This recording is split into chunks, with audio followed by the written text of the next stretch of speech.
On a warm day in August 1951, a helicopter appeared in the sky above the Berlin Olympic Stadium. 75,000 people had gathered there to watch a Harlem Globetrotters basketball game. The crowd looked up. The chopper circled 3 times and landed on the field. The loudspeaker announcer called out, "Attention, attention." A black man in a white suit stepped out onto the red cinder track. "Ladies and gentlemen, the greatest runner in the world returns to Berlin." Jesse Owens was back in Germany to take a victory lap. I had many thoughts as I made the symbolic run of victory around the same red cinder track that I'd run so many years before. As I passed each section, there was a bridge to the past. The Second World War had ended only 6 years earlier, and Germany, along with the rest of the world, was still reckoning with it all. Whatever was left of the Nazi leadership had been grilled at the Nuremberg trials. Berlin was rebuilding after Allied bombing campaigns. About 80% of the city's center had been flattened. Yet the stadium the Nazis had built for the Olympics was still standing. And that day, at the Globetrotters game, Jesse Owens was back to take his victory lap and to give a speech. Words often fail on occasions like this, he told the German crowd. But I remember the good that happened here. I remember the fighting spirit and sportsmanship shown by German athletes on this field. And here, we reach the important part. He says, especially by Lutz Long of Germany, the man I managed to beat in the broad jump. The crowd came forth with a tremendous roar, and the cheers are with me today. Owens stood for an ovation that one of the Globetrotters said lasted a full 15 minutes.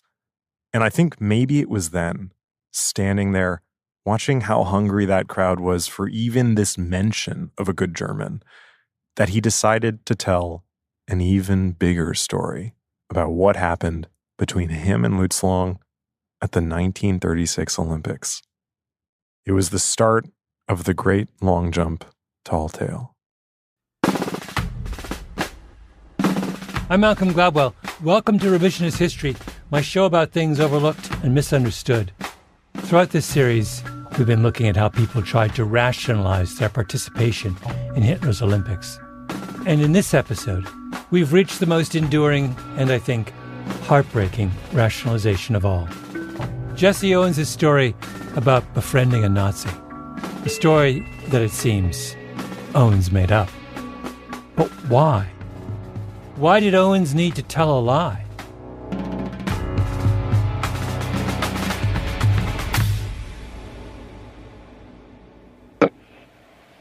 Our home was in Alabama, and my parents were sharecroppers on this particular place. In 1961, Jesse Owens sat down with an interviewer to record an oral history. She, a white woman in cat's eye glasses and pearls. Owens wore a suit. The two sat in mid-century modern armchairs so close their knees were almost touching. The curtains were drawn. The room was filled with smoke. They spoke for 6 hours, starting at the very beginning. What about the people that owned the big house where your father was a sharecropper? Was this a Negro individual, or he was a white? It was a white. The first tape is mostly about Owens' early life. Growing up one of the youngest of 10 brothers and sisters in Alabama, he was a sickly kid with a sunny disposition.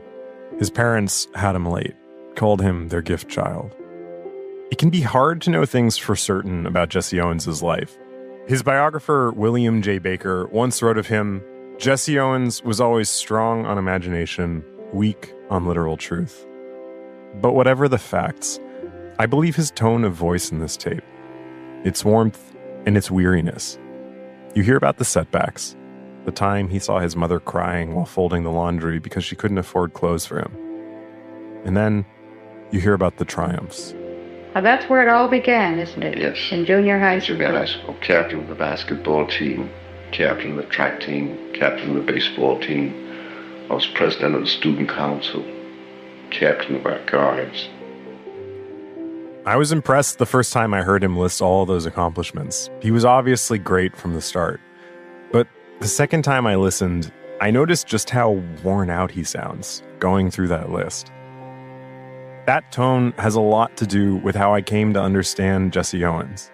He's telling the story of his life in this oral history, but really, he just keeps talking about one idea. Did you get tired of this sometimes? Oh, yes, you get tired of living in a glass bowl. Living in a glass bowl. But it's a wonderful thing to have people to recognize you, people to admire you for your ability. But sometimes people forget you're a human being. People were looking, everybody's eyes were upon you, and they would scrutinize everything that you did. And so therefore you had to be very, very careful of the things that you did. And it's a tough thing sometimes. By the time he taped this interview, people had been telling stories about Jesse Owens, mythologizing him for decades. You can even hear the interviewer doing it. How did all this make you feel? Now, you remember you're a youngster from the cotton fields of Alabama. Mm-hmm. This is all relatively new to you, and suddenly you're the captain of so many things, and you're a good student, and people like you, and well, you felt like you were somebody, I mean, this. And that, I think, is at the heart of why Jesse Owens made up that story about Lutz Long helping him during the broad jump qualifying rounds, and about their friendship all those years afterwards. First, being an athlete made him somebody. Then, when that was done, telling stories about it kept him a somebody. But he was black in early 20th century America, which meant that as soon as he started to be somebody, he had to play to two crowds: the white people giving him opportunities, and the black people who wanted him to use his status to change things.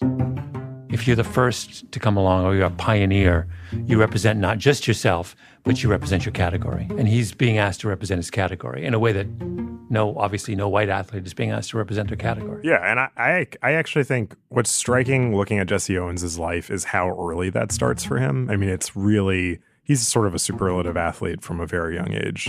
And then this just keeps happening to him. It was the same when people started boycotting the 1936 Olympics, wondering if he would too. He's at the time how old?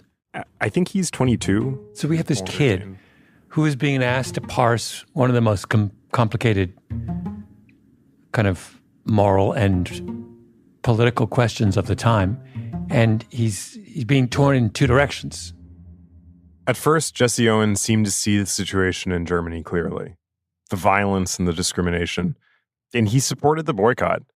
He knew what it was like living in the United States under Jim Crow and segregation. He said in a radio interview that, quote, "If there is discrimination against minorities in Germany, then we must withdraw from the Olympics." To which his white coach, Larry Snyder, responded, basically, suit yourself. But if you skip the Olympics, you're going to be, and this is his exact phrase, a forgotten man.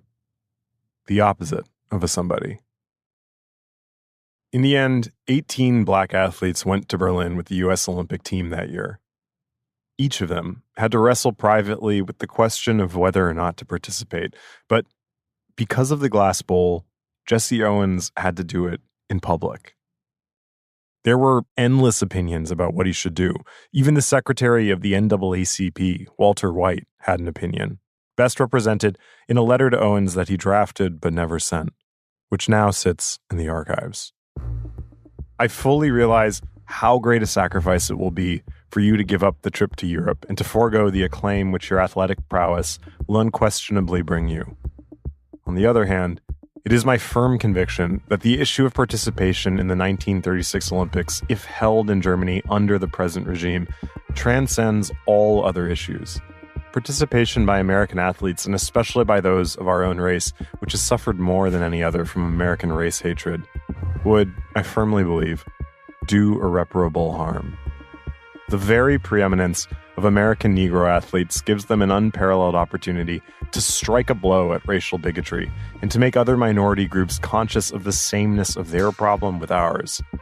If the Hitlers and Mussolinis of the world are successful, it is inevitable that dictatorships based upon prejudice will spread throughout the world. White never sent that letter, but it captured how a lot of people understood the stakes of the choice that Jesse Owens had to make. Deny his Olympic dreams for the good of Black America, or go to the Games at their expense. But you could have given up at this point. You didn't have to go on with it if the recognition and the status hadn't been as important to you as it was. You could have said, I'm through with this nonsense. I'm going to finish my education and go on and become a lawyer or something else. Well, this you could have done. But yet and still you feel that here you are, where people have made it possible for you to start. Why, at this point, you're not any greater than the people will make you. You can do a number of things, but if the people are not with you, then who knows about it? Leave the glass bowl, become a forgotten man.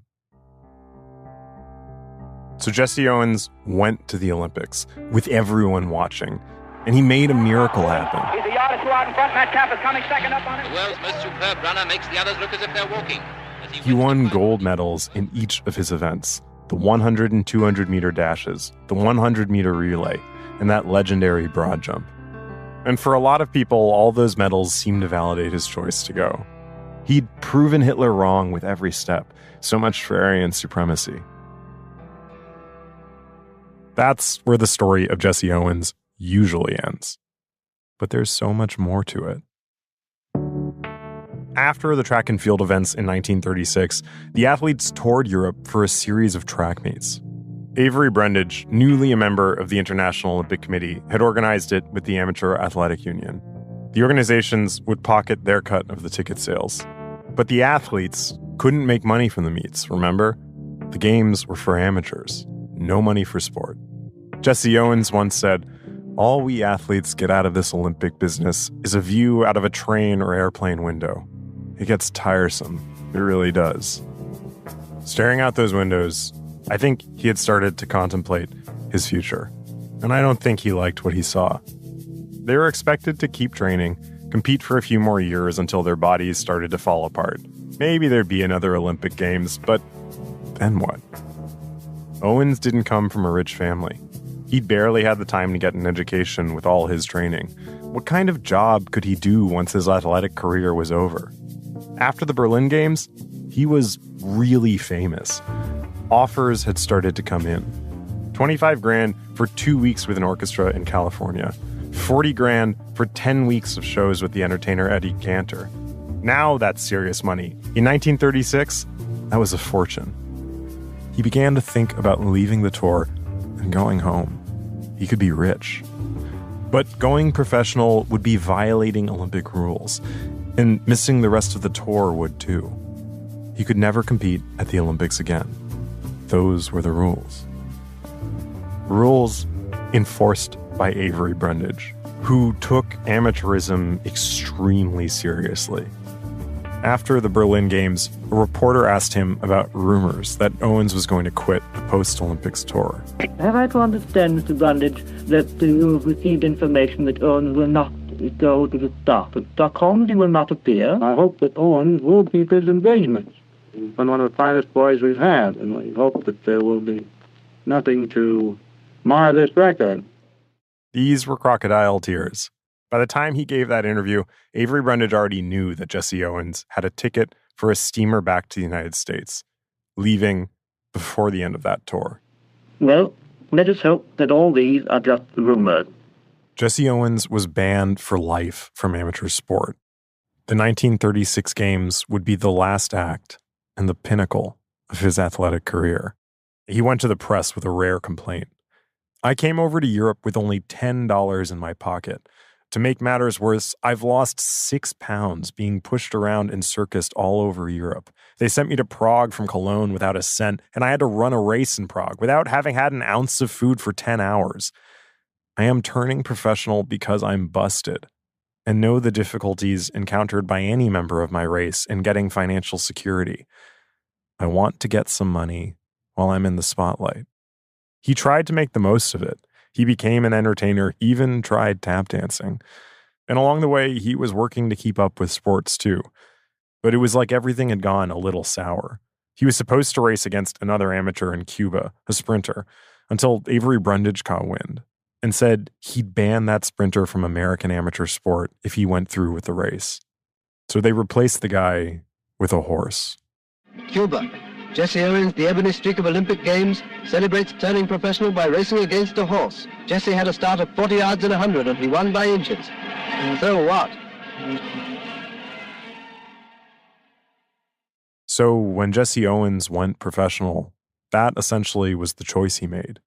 To spend the rest of his life reliving those 2 weeks in August 1936. He was trapped, as if he'd jumped into that broad jump pit and sunk to his knees in quicksand. Which is not to say that it wasn't also a good life. He had 3 daughters. He was involved in presidential campaigning. He ran a fitness program during the war for the U.S. Office of Civilian Defense. He led a big life. But in order to do all the other stuff, he had to keep the dream of those 2 weeks alive. You can even hear this in that oral history. When they start on that third tape, Jesse Owens is in the middle of talking about his actual life now in the 1960s. He's complaining about some business deal that went south. Deal for me, and I got this thing over to the bank, and I made a mistake by not having 2 sources, you know. So again, this was a guy with a life. But the interviewer is like, yeah, sure. What about the Olympics, though? What else is new?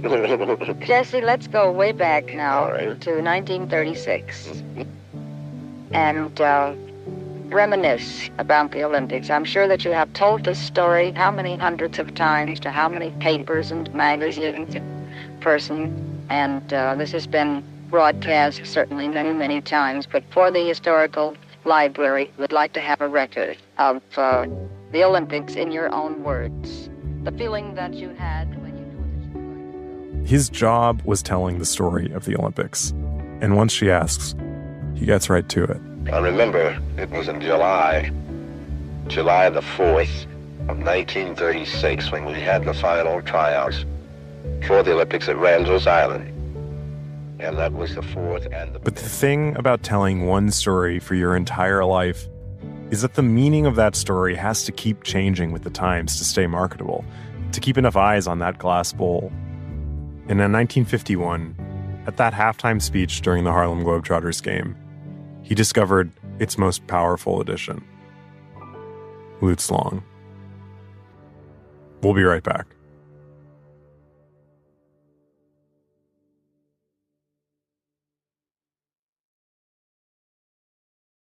I guess first, can you tell me about that Globetrotters game in the Berlin Stadium in 1951?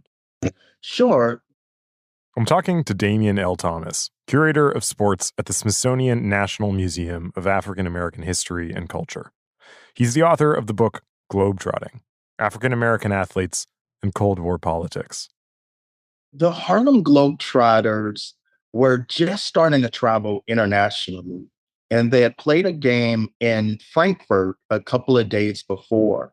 And one American official had asked them to play this game in West Berlin because at the time, the Soviets were doing a lot of festivals, a lot of exchanges, and they wanted to ensure that the U.S. and the West was able to tell their own story. In the Cold War, the U.S. and the USSR were fighting for the hearts and minds of the rest of the world, which led them, bizarrely, straight to the Harlem Globetrotters. The Harlem Globetrotters, basketball wizards extraordinary. Their patented blend of brilliant play and zany capers has made them the most popular team in the history of the sport. Before the NBA was a big deal, before black people played even college basketball in any great numbers, the Harlem Globetrotters were a kind of traveling basketball circus. True to the name, they were all over the place.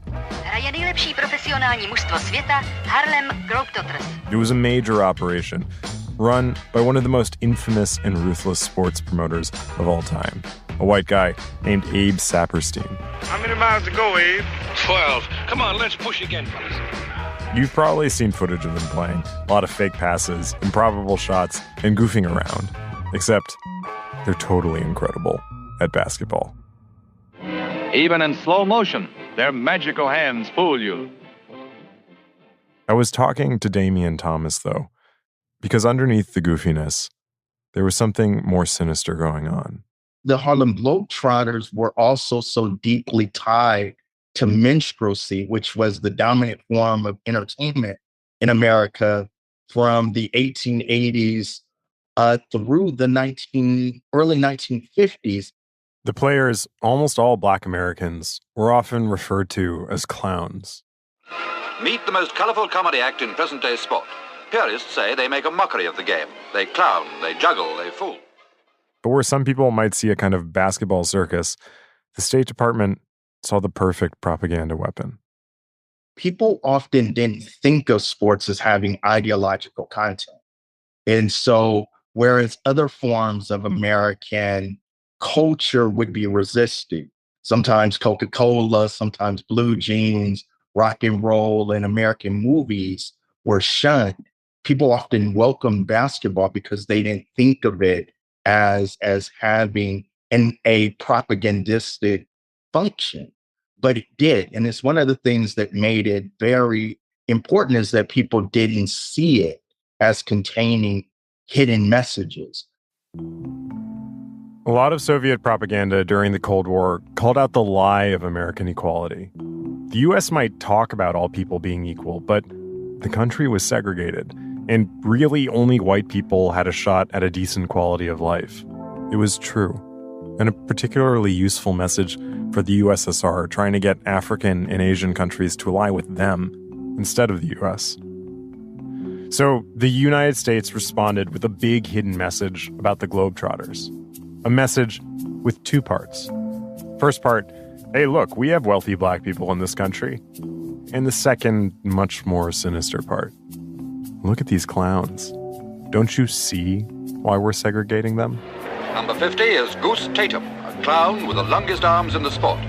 With his 7-foot overall reach, he rakes in $7,000 a year from a team which grossed $1 million last season. You would see these situations where maybe Goose Tatum, who was the lead clown, would lay on the floor and read the newspaper while the game was going on the other end of the floor, designed to stress that African Americans were lazy and then were unresponsive or weren't mentally engaged in the game.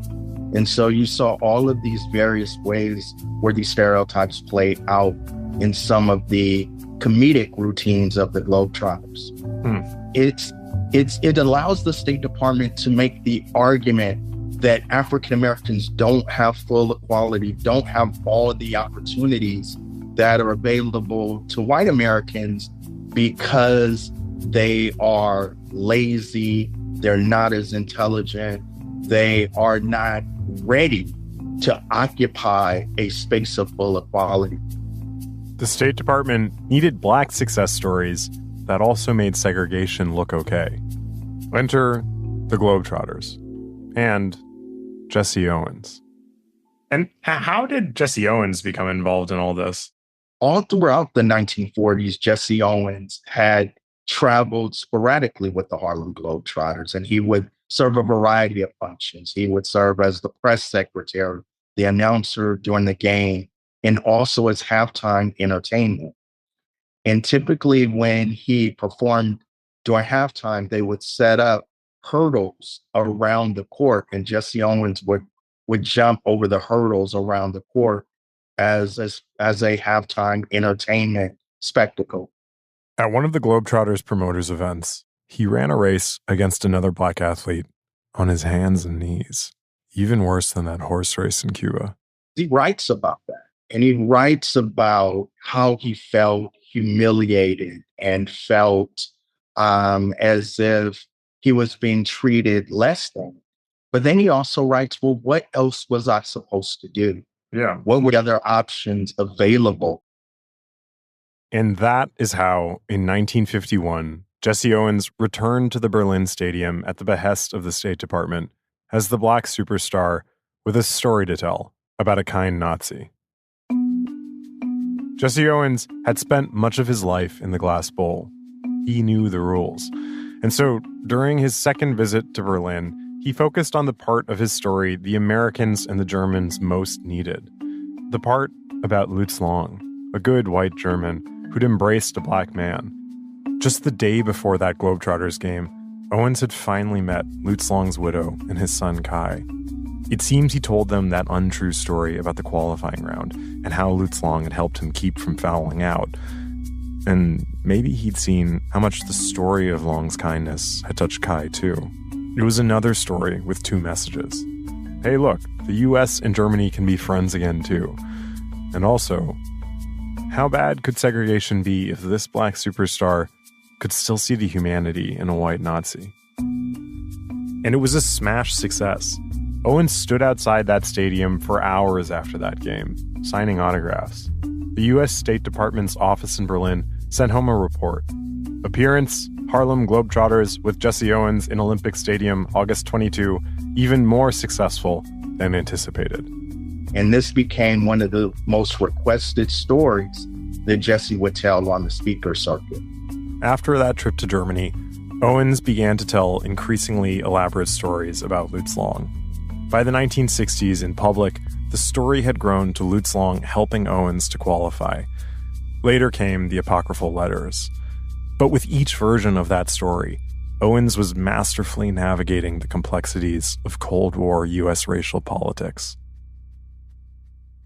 It's somehow an apology for his own excellence, because the premise of the story is that he, a person who holds the world record in broad jumping, needs to be instructed on how to approach the pit by a Nazi.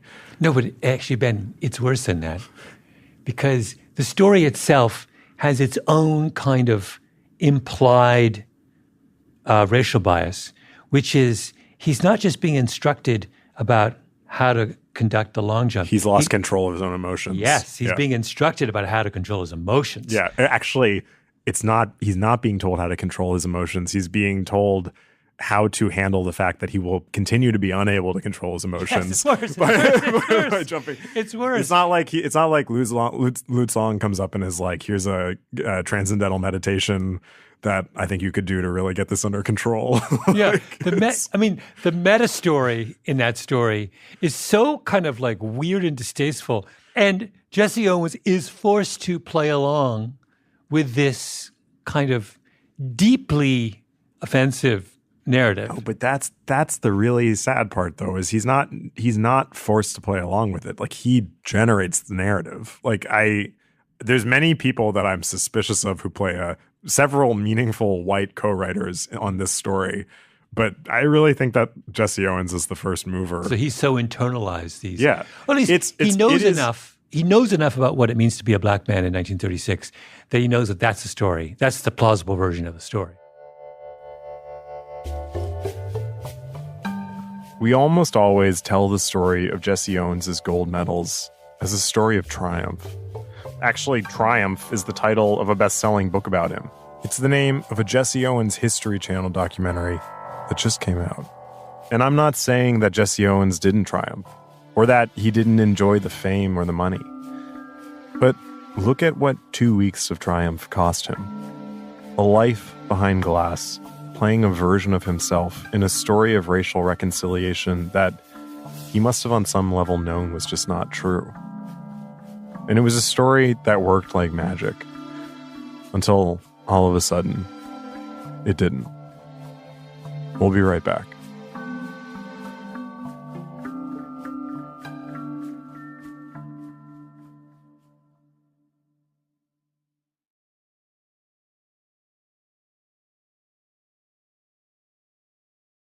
Jesse Owens had been telling one version or another of the Lutz Long story for nearly 20 years when it finally went mainstream in 1968. That was the year Jesse Owens Returns to Berlin came out, the film by the legendary Olympic documentarian Bud Greenspan. It builds up to that Globetrotters trip in 1951, the jog around the track, the standing ovation. But the heart of the piece is Lutz Long's son, Kai. I've very often seen pictures from you and the photographs of my father. Please tell me about this competition here in the stadium, because I've my father only seen for 3 times. I was born 1941 and my father died in 1943. Remember, Kai was still a kid when his dad died. He didn't know his father. And in the film, Jesse Owens tells him a story about how his dad helped Owens qualify for the broad jump. Kai, you probably don't know it, but your father was greatly responsible for my winning the broad jump in 1936. It all happened on the other side of the field here when we had the preliminaries for the running broad jump. And on the first two jumps, I fouled on one and didn't go far enough on the other. And your father came to my assistance, and he helped me measure a foot back of the takeoff board, and he held the tape until I measured a foot back as far as my takeoff was concerned. And then I came down and I hit between these two marks, and therefore I qualified, and that led to the victory in the running broad jump. He seemed to say, sure, your dad would go on to fight with the Nazis, but he was a good man. Kai asked Owens if he'd like to recreate the famous photograph of his father. They laid down in the grass together. The film was a huge, huge hit. The first time Jesse Owens really got his Olympic glory back. The 1936 games were before people had televisions in their homes, so Americans hadn't really seen the footage of the games before that movie. Hadn't seen just how incredible Jesse Owens' Olympic achievement was. I haven't watched a lot of track and field, but it still takes my breath away. The long jump especially. It just looks like he's running on air. And as he leaps, he raises his hand above his head, and he just soars. It was a new Olympic record, 26 feet 5 1/3 inches. The first one to greet me was Lutz Long, an athlete of special courage. He put his arms around me, and we walked down the broad jump runway directly in front of Chancellor Hitler's box.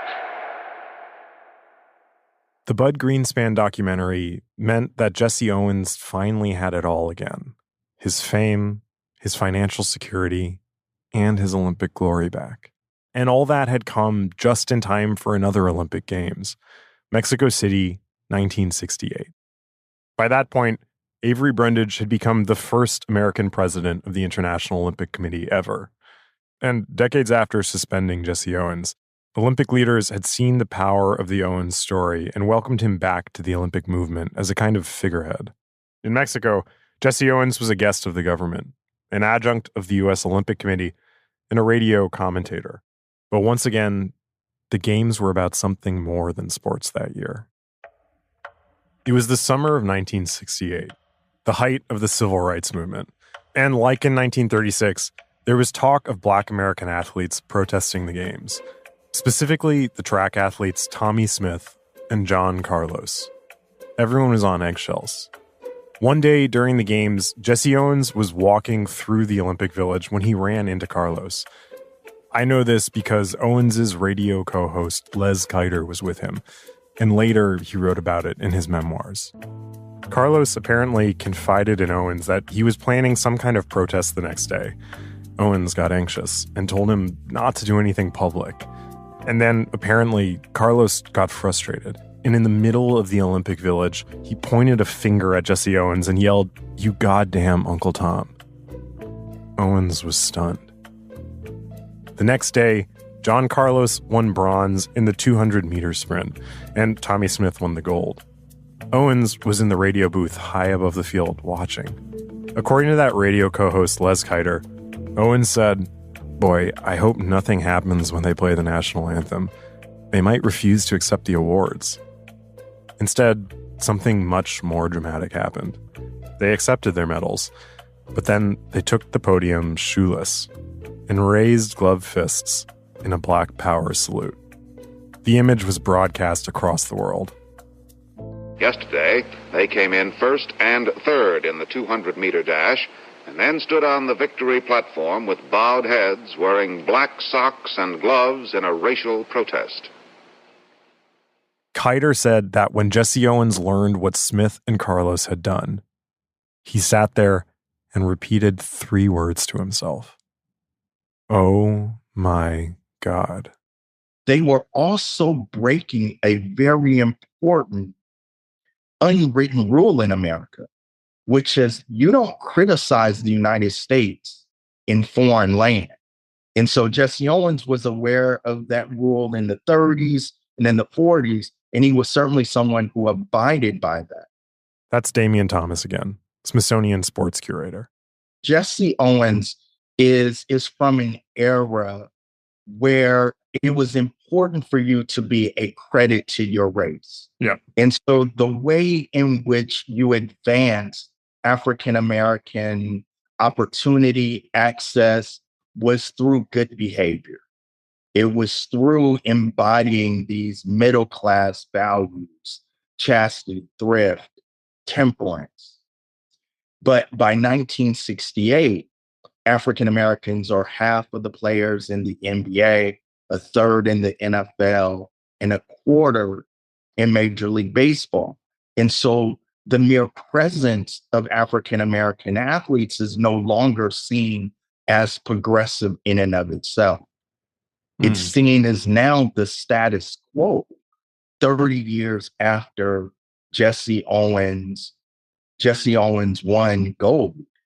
And so athletes in the 1960s are now saying that the country needs to do more, that you need to be more engaged with solving racial problems and racial issues. And so athletes by 1968 are willing to confront America. And they're willing to confront America before a worldwide audience. Avery Brundage was apoplectic, and in one of the most deeply cynical twists of fate, Brundage and the International Olympic Committee asked Jesse Owens, whom they'd previously banned for life, to go see Tommy Smith and John Carlos to ask them to apologize and promise not to protest again. And he did. He was received the way you might expect. They would not be apologizing. Tommy Smith and John Carlos were kicked out of the Olympic Village and banned from future games.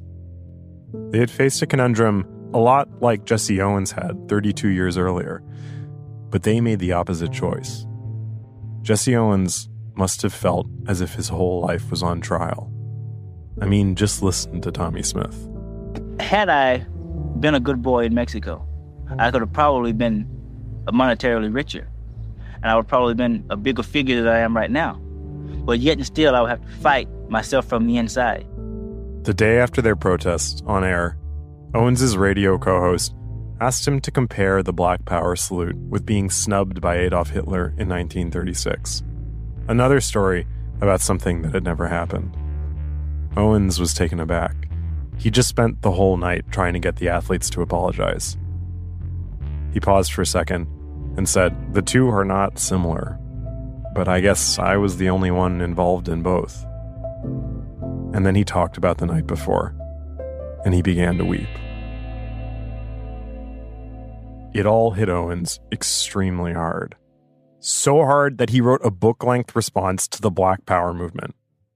He titled it Blackthink, one of a series of books he wrote at the end of his life with a white co-author.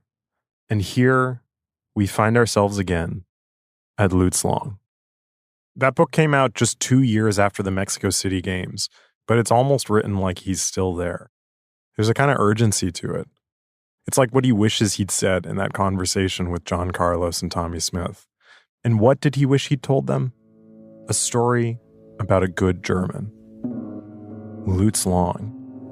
About how his friendship across racial lines was even bigger and even more improbable than anyone ever could have imagined.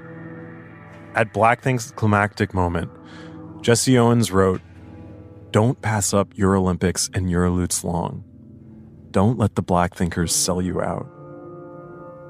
The significance of that brief interaction just kept growing in Jesse Owens' life story until 2 years before he died. In 1978, with that co-author, Jesse Owens published a book called Jesse, a spiritual autobiography. This is the one with the letter Lutz Long supposedly sent right before he died in the deserts of North Africa, a place in truth he never fought. It's kind of a beautiful letter, though. Even knowing it's not true, I still get choked up when I read it. But it's the dedication on spiritual autobiography that really gets me. Owens dedicates the book to 2 unmatchable teammates. My wife of almost 50 years, Ruth, and the Nazi who fought Hitler with me, Lutz Long.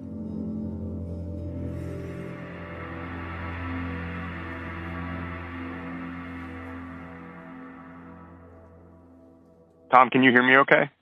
I can, yes. Okay, fantastic. I had one last question. How did Jesse Owens feel about making this story up? Did he ever talk about it with anyone? So I called Tom Ecker. Once a great track and field coach, he trained Sweden for the 1968 games. He's something of an Olympic historian. He's 89 now. He was born the year before the 1936 games. I met with Jesse Owens a few times, and then I brought him to Cedar Rapids, where I live, and he came here and spoke to a group. And he slept in your daughter's bed. Tom's wife, Carol. Yeah, he slept at our house. Wow. So you guys actually had a good relationship. Yeah, we got along really well. He told a lot of the same stories that I love to hear. One of those stories, of course, was the Lutz Long broad jump. Tom had heard the story before, but it didn't quite add up. He'd never seen any official account of an interaction between Owens and Long during that qualifying round. He knew the famous sports writer Grantland Rice had been watching the event through his binoculars, and in a detailed account of that day, Rice described how calm Jesse Owens looked when he made that final jump. He didn't say anything about Lutz Long. Decades later, in Cedar Rapids, Tom says he asked Jesse Owens about the jump himself. Oh, yes. Yeah, we talked about Lutz Long and the fact that most of that was made up. He admitted to it? Oh, yeah. Why did he make it up? Oh, he wanted to tell good stories. He told me that he wanted to just be able to tell good stories, and that was a good story. We all know it wasn't true. I'm left with this image of Jesse Owens falling asleep in a little girl's bed in Cedar Rapids, Iowa, where he's once again been called to tell his great story. And what dream could visit him then? That one day, he woke up alone in a strange land and stepped out onto a great field in a big glass bowl to fight for a country that didn't want him, against the people who were most supposed to hate him. And then, all of a sudden, one of them reached out and touched him. Under the circumstances, who's telling the truth? We posed as his father and I did on the grass of the stadium. And though it may seem a little childish, doing it brought back memories of a warm interlude in my life, when a fellow athlete showed a special grace and a special courtesy when I needed help. I've experienced many moments in the sun, but perhaps the most rewarding was to have Lutz Long beside me on the winner's platform.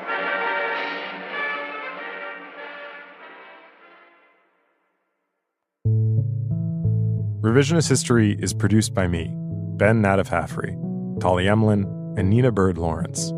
Our editor is Sarah Nix. Fact-checking on this episode by J.L. Goldfein. Original scoring by Luis Guerra. Mastering by Jake Gorski. Engineering by Nina Bird Lawrence. Our executive producer is Jacob Smith. Special thanks to Karen Shakurji, Wendy Martin, J.D. Landis, and Lee Hafrey for translation help. I'm Ben Nadif-Hafrey.